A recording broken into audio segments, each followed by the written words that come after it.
Hello friends, welcome back to our channel எல்லாமே கடவுள் setting. இன்றைக்கி நம்ம ரொம்பவே ஸ்பெஷலான ஒரு விஷயத்தை பற்றி தான் நம்ம பேச போகிறோம்.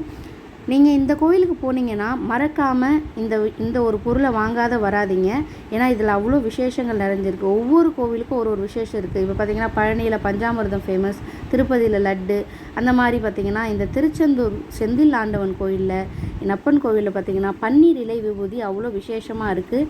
அது பார்த்திங்கன்னா தீராத நோய்களெல்லாம் தீர்க்கும் அப்படின்ற ஒரு சக்தி வாய்ந்த ஒரு விஷயம் வந்து அந்த பன்னீர் இலை விபூதியில் இருக்குது. கண்டிப்பாக நீங்கள் போனீங்கன்னா இது மறக்காமல் வாங்கிட்டு வந்துடுங்க. காலையில் பார்த்திங்கன்னா விஸ்வரூப தரிசனத்துக்கு போகிறவங்களுக்கு முருகரோட பாதத்தில் வச்சு இந்த பன்னீர் இலை விபூதியை வந்து பிரசாதமாக கொடுத்துட்ருக்காங்க. அது லேட்டாக போகிறவங்களுக்கு அந்த தரிசனத்துக்கு போய் 250 ரூபா அந்த மாதிரி டிக்கெட் வழியாவோ இல்லை அந்த சைடில் போனீங்கன்னா கண்டிப்பாக 2 விதமாக கொடுத்துட்ருக்காங்க. 50 ரூபா 100 ரூபான்ற கேட்டு 2 வெரைட்டி வச்சு கொடுத்துட்ருக்காங்க. 50 ரூபாவில் பார்த்திங்கன்னா விபூதி மட்டும் தான் இருக்குது. இது 100 ரூபா. தம்பி வந்து இப்போ அறுபடை கோயிலுக்கு போயிட்டு இருந்தான். ஸோ அப்போ திருச்செந்தூரில் இதை வாங்கிட்டு வாடா அப்படின்னும் போது வாங்கிட்டு வந்திருந்தேன். அதில் என்னெல்லாம் இருந்ததுன்னு பாருங்களேன். பன்னீர் இலையில் வச்சு விபூதி, 4 பன்னீர் இலையில் வச்சு இது விபூதி இருந்துச்சு.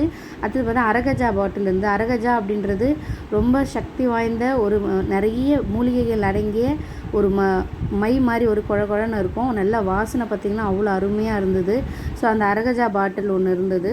அடுத்தது முருகருக்கு சாத்தின சந்தன காப்பு கட்டின சந்தனம், குங்குமம், மஞ்சள், அப்புறம் இந்த கயிறு, இது எல்லாமே அந்த பாக்கெட்டில் இருந்தது. அப்புறம் பார்த்திங்கன்னா ஒரு முருகரோட ஃபோட்டோ ஒன்று கிடச்சிது. ஸோ இதை வந்து நான் பார்க்கும்போது அந்த பன்னீர் இலையை ஸ்ட்ரெயிட்டாக வச்சு பார்க்கும்போது பார்த்திங்கன்னா அது முருகரோட வேல் மாதிரியே இருந்துச்சு.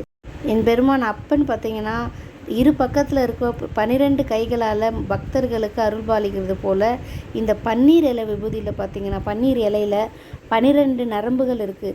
முருகர் வந்து விஸ்வாமித்திரருக்கு தன்னோட 12 கைகளால் திருநீர் கொடுத்தாரு. காசா நோயை நீக்குறதுக்கு திருநீர் கொடுத்ததா ஒரு தாத்பரியம் இருக்குது. ஸோ அது நிரூபிக்கிற வகையாக நம்ம திருச்செந்தூரில் சூரபத்மனை சம்மாரம் செஞ்சு முடித்தோடனே அங்கே போர் செஞ்சவங்களோட காயங்கள் எல்லாம் ஆறுறதுக்காக தன்னோட 12 கைகளால் திருநீர் கொடுத்தாரு அப்படின்றது அந்த திருச்செந்தூர் தல வரலாறாக இருக்குது. அப்படி என்ன இந்த பன்னீர் இலையில் சக்தி நிறைஞ்சிருக்கு, அதில் என்ன ஸ்பெஷல் இருக்குதுன்னு பார்த்தீங்கன்னா, சூரசம்ஹாரம் செய்யும்போது அசுரர்களோடு போரிட்ட 33 கோடி தேவர்கள் அந்த போர் முடிஞ்ச உடனே அந்த பன்னீர் மரங்களாக திருச்செந்தூரில் இருக்கிறதா ஒரு ஐதீகம் இருக்குது. அதனால தான் அந்த பன்னீர் மரத்தில் இருக்கிற இலையில் பார்த்திங்கன்னா இவ்வளோ விசேஷம் நிறைஞ்சிருக்குது. இந்த பன்னீர் இலையில் பார்த்திங்கன்னா வேத மந்திர சக்தி இருக்குது அப்படின்னு நம்பப்படுது. அதனால தான் தீராத நோய்கள் எல்லாமே இந்த பன்னீர் இலை விபூதியை நம்ம வந்து டெய்லியும் இட்டுக்கிறதுனாலையும் இல்லை வந்து அதை மருந்தாக சாப்பிட்றதுனாலையும் தீராத நோய்கள் எல்லாம் தீரும் அப்படின்னு சொல்லியிருக்காங்க. இந்த திருநீர்னால் என்னெல்லாம் பிரச்சனை தீருது அப்படின்னு பார்த்திங்கன்னா, குழந்தை இல்லாதவர்களுக்கு குழந்தை வரம் கிடைக்குதான், திருமண தடை இருக்கிறவங்களுக்கு திருமண தடை நீங்குது. அதே மாதிரி பார்த்திங்கன்னா தீராத நோய்களால் வந்து கஷ்டப்படுறவங்களுக்கு அந்த நோய்களை நம்ம முருகர் வந்து தீர்த்து வைக்கிறாரு. என்னெல்லாம் நோய் தீர்க்கும்னு பார்த்திங்கன்னா வலிப்பு, ஷயம், புண்ணம், காசா நோய், குஷ்டம், நீரிழிவுன்னு சுகரு. ஸோ இந்த மாதிரி தீராத வியாதிகளை கூட நிவர்த்தி ஆகுது இந்த பன்னீர் இலை விபூதி.